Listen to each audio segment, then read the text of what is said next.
Good afternoon, Internet. My name is Jeff Pontifex, and this is smashorpass. The premise is simple, and we all know it instinctively. Would I smash, or wouldn't I? Let's get started.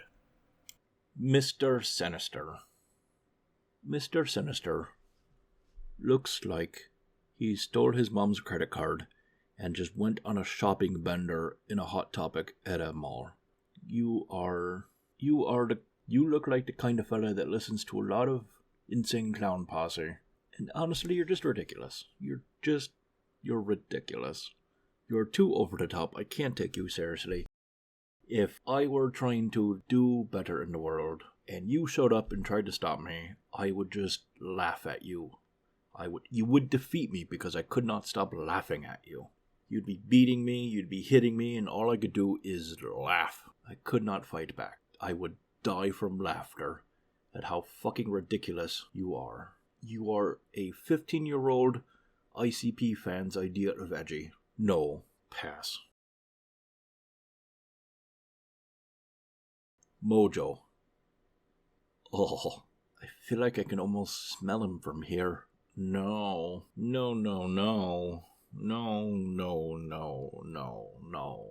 not like. No, pass. No.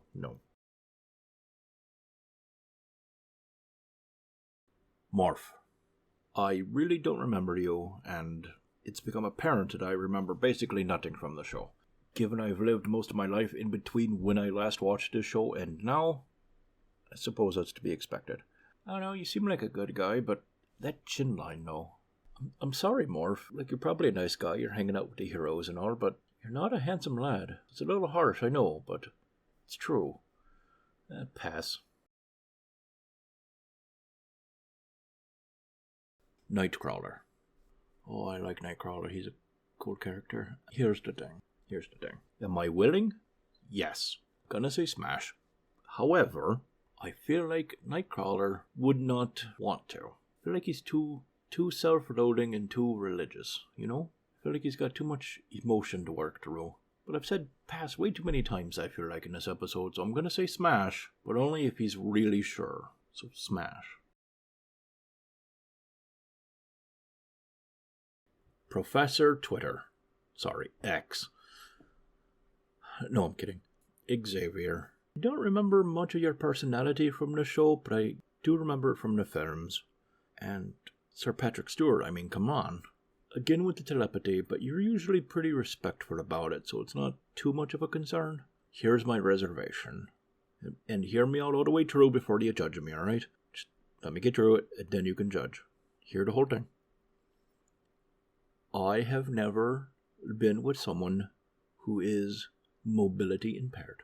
Not for any real reason, it's just never come up. It's not a moral decision, it's just how my life has gone. And while I'm not emotionally or morally against it, the first time that it does occur, I worry it's going to be very awkward. Because I don't know what I'm doing. I've never encountered that experience before. And I might be a bit, awkward. And I don't want to be awkward in front of Professor Xavier. He deserves better than that. So, I would want to have some experience under my belt, perhaps some advice from either side who have enjoyed that particular hookup before I was with Xavier, so that I was less awkward. And that's the only thing I want to avoid. I mean, it's Sir Patrick Stewart. Of course. I just don't want to be awkward in front of him. So, that caveat in place, smash. Robert Kelly.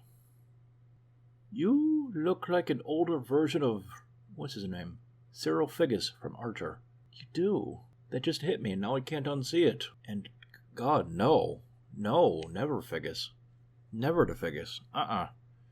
Sorry, Cyril. Sorry, Robert, if that's what you're going by now. Pass. Rogue. Okay, I remember Rogue from the comics and from the films. The film version is not applicable to this episode, of course, but I bring it up because I remember her powers. I am well versed in her power scheme as an X-Man, is my point. 80s hair aside, I know that if I say smash, I'm probably going to die. She will inevitably draw all the life energy from my body, and I will die, and it will probably hurt the entire time. If I say smash, I'll die painfully. I made my choice. Smash.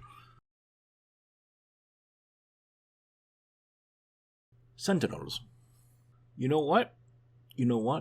Yeah, and here's why. Okay? Here's why I'm going to say yes. I immediately had, behind the curtain real quick, peek behind the curtain.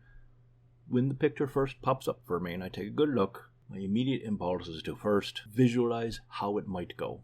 How would the interaction occur physically, mechanically, if it's something that's not a normal human-looking creature? Because, that I got down pat. I have a kid. I know how that works. When the Sentinel's picture popped up, I immediately thought, how would this occur? And the notion that popped into my head was the Sentinel looming over this X-Men character here. Jean Grey, maybe? Can't tell. With me just sitting on his helmet, dry humping it. Now, that's not a thing I want to do, but the notion of anyone just, standing on his shoulders, rubbing furiously like a weirdo, while it's attempting to capture the X-Men, made me laugh so hard I nearly peed a little. And because of that, I'm absolutely going to say yes, because that's how I want it to occur. I want to just confuse, bewilder, and deeply disturb whatever X-Men that he is chasing. So smash. Spiral. I definitely don't remember you either, but you are lovely. Weird hat. But all the extra arms. Oh, so many arms for grabbing stuff. Think of all the other stuff she could grab. Oh, yeah, sure, smash. Storm. Yes, in just the normal cartoon. Yes, to Halle Berry. Why would there be any other answer? There can't be any other answer. It's the most obvious answer. Yes, of course. Look at her. Look at Halle Berry. Yes. Smash. Valerie Cooper. You I definitely don't remember whatsoever. So I don't know if you're good or evil or just weird. But there have been some big weirdos in this episode, and I feel like I need to even things out a little bit. At least physically, you're completely normal. You're a lovely lady. Bit of the 80s hair, but we can manage that. Smash. Wolverine. Mr. Logan. This is a tough one, because he's clearly a real fit dude, and you know he's going to have that animalistic enthusiasm. But first, that hair, and second, the attitude. I think I could get over the attitude. He's been shown in the comics and in the films that when circumstances are not aggravating, he can actually be pretty chill. Also, my sister's a huge fan of Wolverine, and I would be able to tell her that I boinked her favorite superhero, and she would not know how to deal with that information. She would be stunned silent, trying to comprehend emotionally what the fuck I just said. So yeah, smash. Alright, that's enough for now. If you've watched this long, you're just as weird as I am, so don't judge me. I'll see you next time. Cheers.